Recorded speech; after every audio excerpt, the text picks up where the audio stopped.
지난주부터 신약 성경 설교를 시작을 했습니다.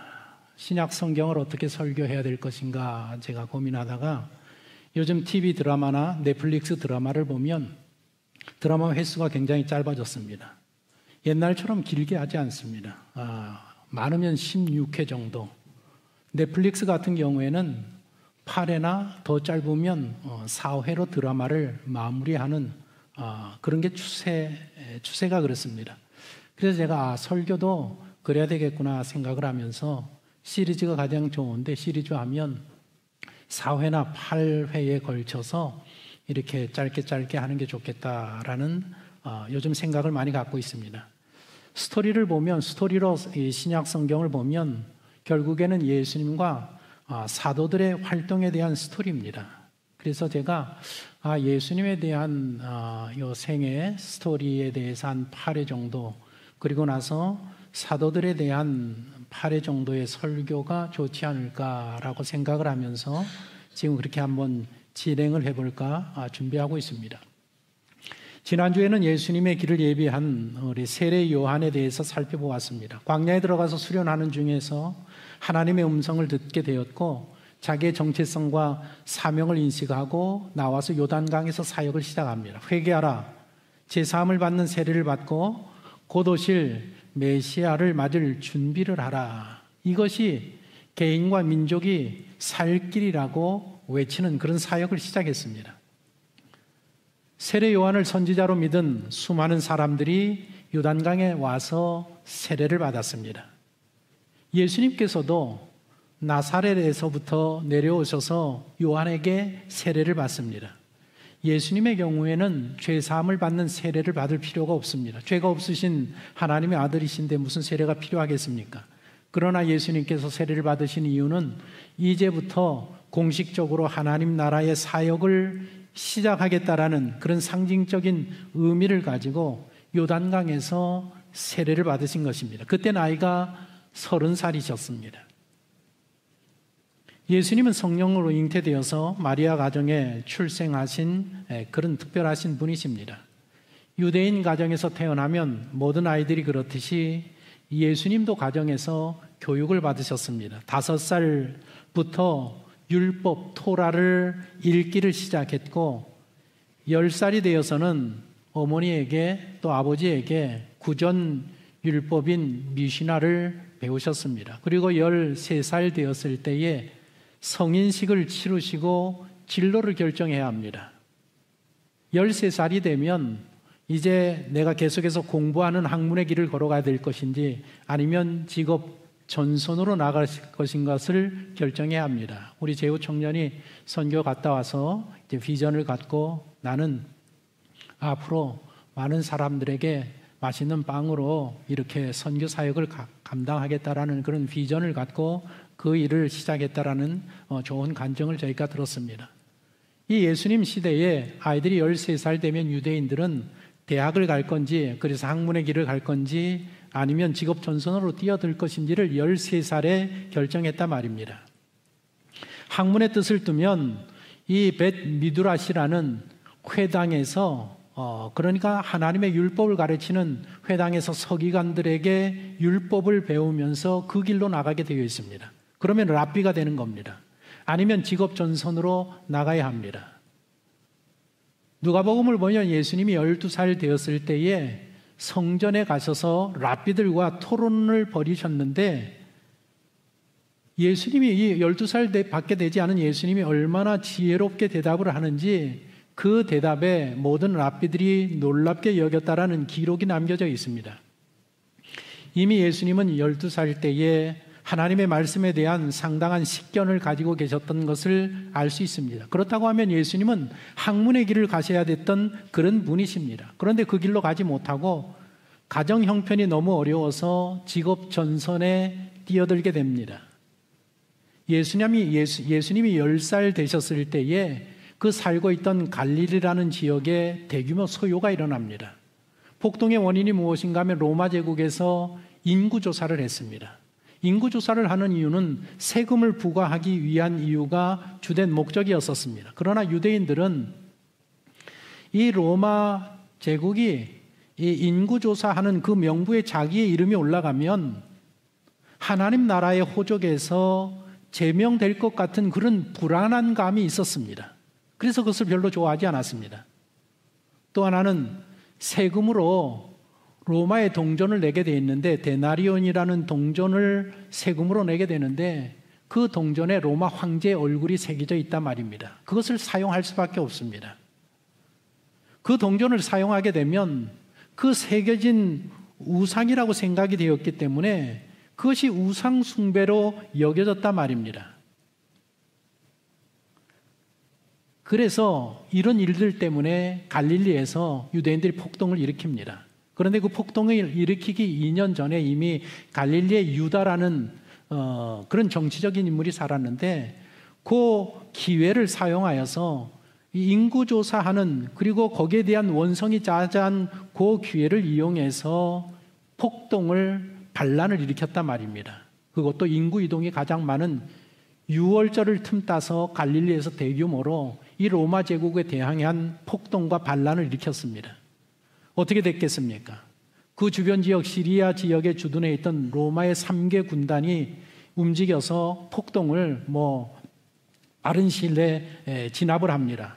시리아 총독인 바투스라는 이 총독이 로마 군단을 이끌고 가서 진압을 하면서 아주 그 갈릴리 지역을 초토화시킵니다.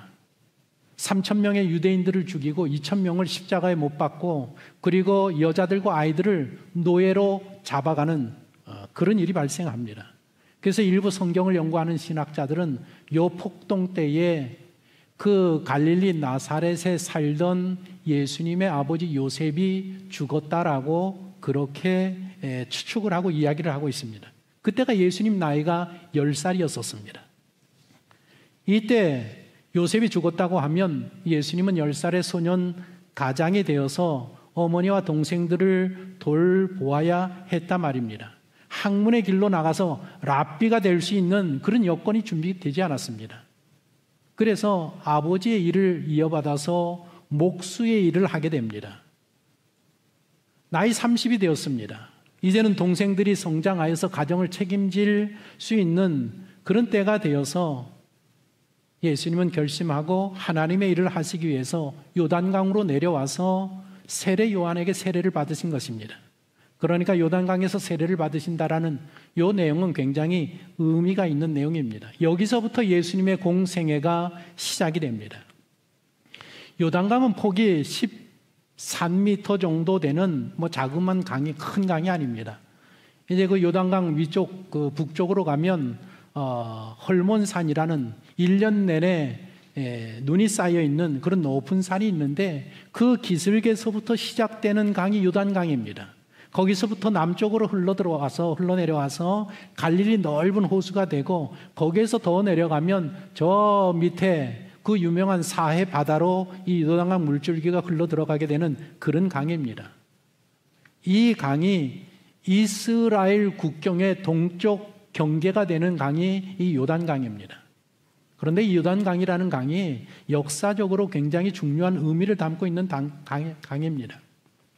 우리가 구약 설교를 들었을 때에 여호수아가 이스라엘 백성들을 이끌고 이 요단강을 건너면서 가나안 정복 전쟁을 시작하지 않습니까? 그리고 이 강에서 주전 한 8세기경에 엘리야가 이 강에서 승천을 하게 됩니다.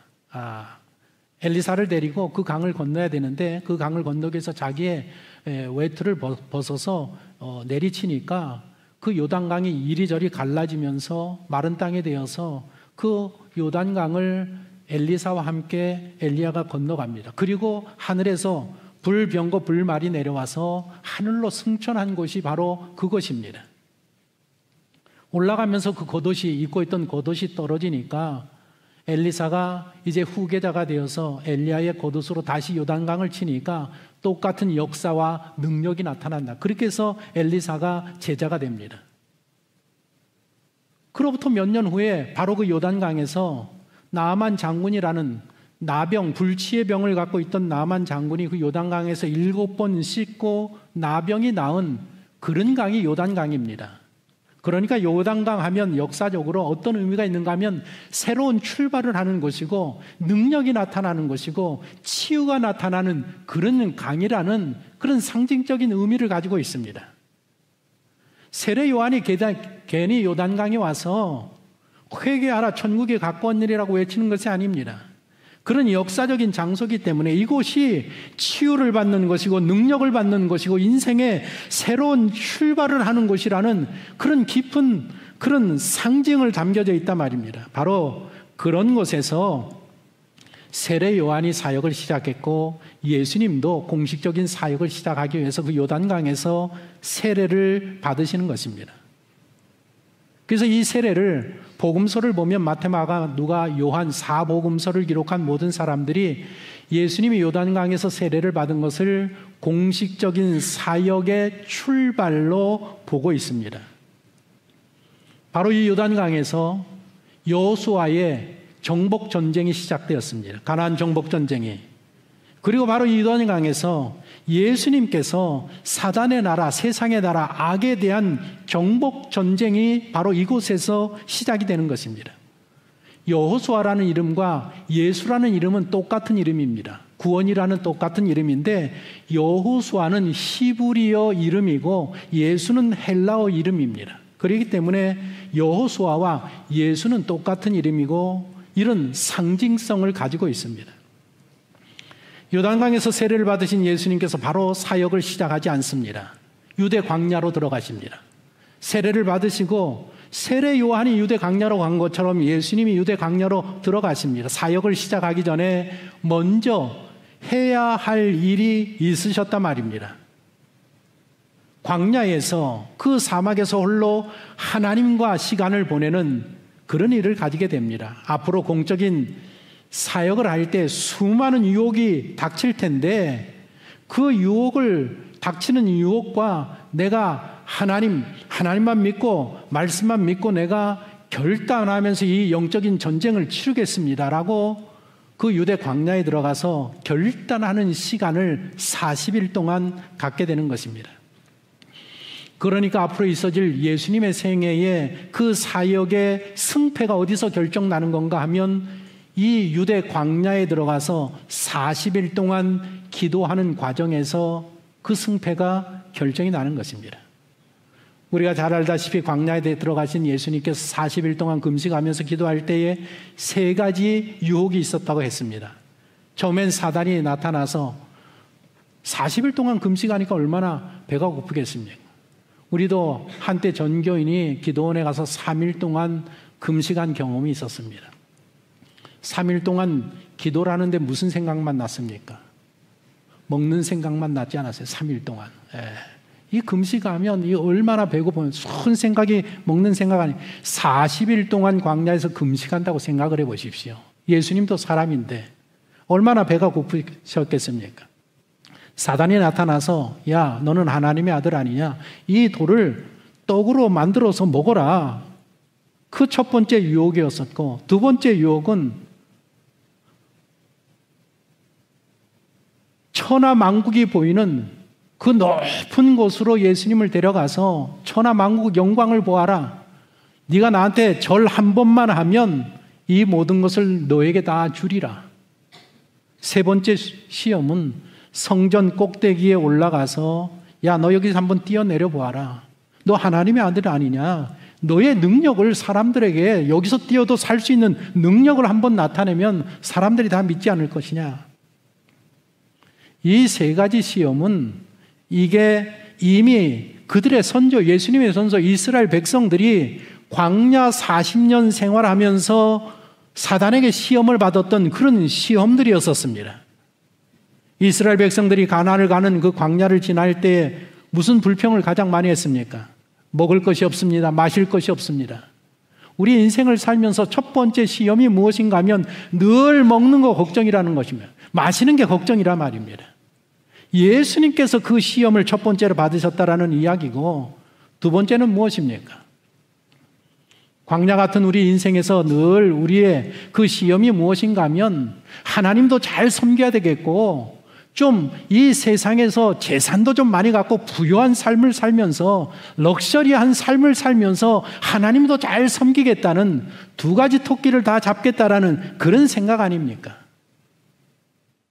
예수님이 너 나한테 딱 한 번만 절하면 이 모든 것을 다 너에게 준다. 우리가 경험하는, 우리가 실생 안에서 유혹하는 그 유혹 시험을 받으셨습니다. 세 번째는 무엇입니까? 자신의 능력을, 우리 사람들을 살면서 내 능력을 의지하고 또 사람들이 좀 성공했다 하면 결국에는 자기가 가지고 있는 그 권위와 능력을 남용하기 때문에 인생이 무너지지 않습니까? 야, 너 능력 있지 않느냐? 능력을 네 마음대로 한번 사용해 보아라. 그 시험 아닙니까? 광야의 이스라엘 백성들이, 모든 사람들이 이 세 가지 시험에 실패했지만 예수님께서는 광야에서 이 세 가지 시험을 말씀을 붙들고 기도하면서 그것을 이겨내고 승리하셨단 말입니다. 선조들이 실패한 역사를 예수님께서 역전시키는 그런 일이 광야에서 일어났습니다. 그런데 오늘 본문을 보면 예수님께서 광야로 가시는 그 내용을 보면 성령께서 광야로 예수님을 몰아가셨다라고 그렇게 기록을 하고 있습니다. 여기 영어 성경을 보면 드라이브라고 드로브라고 썼는데, 과거형으로 썼는데, 우리가 자동차 드라이브를 하지 않습니까? 그러면 자동차를 타면 자동차가 이끌어 가는 대로 가는 것처럼 성령께서 예수님 안에 오셔서 예수님의 마음을 이 드라이브 해가서 어디로 데려갔는가 하면 유대 광야로 데려가셨단 말입니다. 세례를 받으셨으면 사역할 예루살렘으로 데려간 게 아니라 광야로 먼저 가서 40일 동안 금식하면서 기도하면서 앞으로 닥칠, 그리고 세상의 모든 사람들이 경험할 그 세상의 미혹과 유혹을, 그것을 다 겪게 하시고, 그러나 그것을 극복하고 승리하게 하시고, 사단과의 싸움에서, 영적인 싸움에서 승리하게 하시고, 그런 후에 능력 충만한 가운데 나오셔서 이제부터 공적인 사역을 시작하시게 하셨다라는 것입니다. 마지막 구절에 뭐라고 했는가 하면, 예수님께서 40일 동안 금식하면서 그런 영적인 싸움을 싸울 때에 천사로 하여금 예수님을 수종들게 하였더라, 보호하게 하였더라, 감당하게 하였더라 라는 그런 내용으로 마치고 있습니다. 말씀을 정리합니다. 오늘은 여러 가지 다른 내용들이 많아서 설교를 길게 할 수 없어서 간단하게 마칩니다. 여러분들, 예수님을 믿고 세례 받으셨습니까? 많은 사람들이 예수님을 믿고 신앙생활하면 이제부터는 내 인생의 탄탄대로로 갈 것이다, 어디를 가든지 하나님께서 승리하게 하시고 좋은 일들만 생기게 할 것이다. 물론 좋은 일들만 생깁니다. 그러나 조금 지나면 우리가 감당하지 못할 시험들이 얼마나 많은지 모릅니다. 성령께서 우리들을 어디로 이끌어가는가 하면 메마른 광야 같은 인생으로 우리를 갖다 던져놓는단 말입니다. 왜 거기다 갖다 놓는가 하면 거기에서 예수 그리스도를 믿고 새로운 인생이 되어서 신앙의 삶을 시작하면 우리를 좋은 길로 가는 게 아니라 아주 광야에 갖다가 던져놓으면서 거기서 많은 일들을 겪게 합니다. 왜냐하면 거기서의 삶이, 너 앞으로 인생이, 승패가 거기서 결정된다라는 겁니다. 아마 여러분들이 다 경험하셨을 거고 어쩌면 지금 광야에 계실지도 모르겠습니다. 광야는 인생의 성패가 결정되는 곳입니다. 광야에서 약속의 말씀을 예수님처럼 믿들고 붙들고, 그리고 하나님을 믿으면서 신뢰하면서, 하나님 내게 힘을 주십시오, 나는 감당할 수 없지만 주께서 함께 하시면 내가 이 유혹들을, 내가 이 배고픔을, 내가 이 북의 영화를, 내가 가지고 있는 고난과 권력을 남용하지 아니하고 내가 이겨낼 수 있습니다. 하나님의 도우심을 구하는 그 기도를 간절하게 드리면 우리로 하여금 넉넉하게 시험을 이겨낼 수 있는 힘을 주께서 허락하신다라는 것입니다. 여러분들이 세상에서 왜 죄와 타협하느냐? 늘 그러지 않습니까? 마음은 원이로되 육신이 약하도다. 그렇지 않습니다. 우리는 다른 사람하고 다릅니다. 우리 안에 누가 계시느냐? 성령 하나님이 계십니다. 성령 하나님이 모든 유혹과 죄의 타협에서 승리할 수 있는 힘을 우리가 가지고 있는 게 아니라 우리 속에 계신 누가 하시느냐? 성령 하나님께서 이겨낼 수 있는 힘을 허락하신단 말입니다.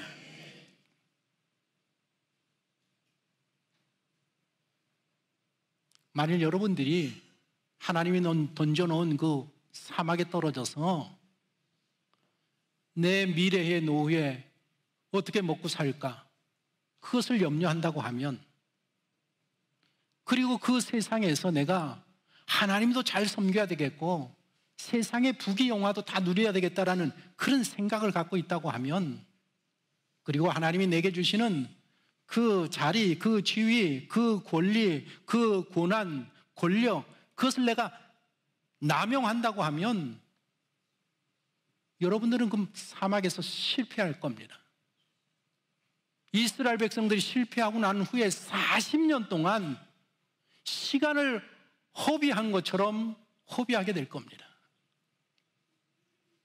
저는 제가 청년의 시절에 시간들을 좀 허비한 날들이 있어서 이번에 대학 가서도 우리 대학생들에게 제가 강의하면서 시간을 낭비하지 말아라. 시간을 낭비하지 말아라. 여러분들 믿음으로 살지 않으면 여러분들 인생 시간 낭비하게 되어 있습니다.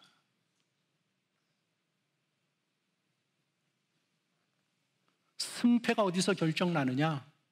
하나님이 던져놓은 그 유대 광야, 사막에서, 광야에서 결판이 나는 겁니다. 시편 기자가 한 말씀을 보십시오. 시편 84편 5절에서 7절입니다. 제가 한 절 읽고 여러분들이 한 절 읽고 마지막 절 같이 읽습니다. 주께 힘을 얻고 그 마음에 시온의 대로가 있는 자는 복이 있나이다. 그들이 눈물 골짜기로 지나갈 때에 그곳에 많은 샘이 있을 것이며 이른 비가 복을 채워 주나이다. 그들은 힘을 얻고 더 얻어 나아가 하나님 앞에 각기 나타나리이다.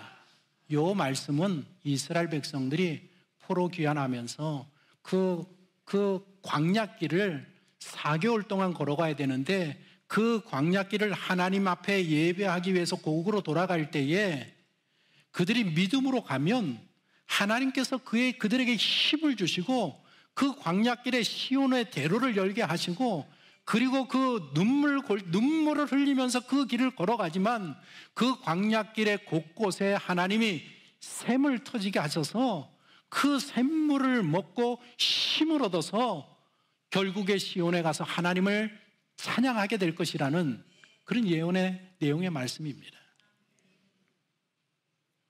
여러분들 마음 가운데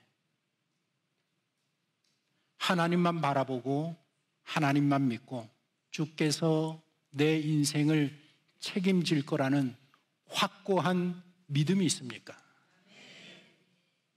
그 믿음이 있으면 시온의 대로가 열린다 말입니다. 광야의 길을 갈지라도 하나님이 이미 당신 인생 앞길에 샘물을 여기저기 다 준비해 두셔서 필요할 때에 샘이 터져나는 역사를 누가 하느냐? 여호와 하나님이 하신다라는 것입니다.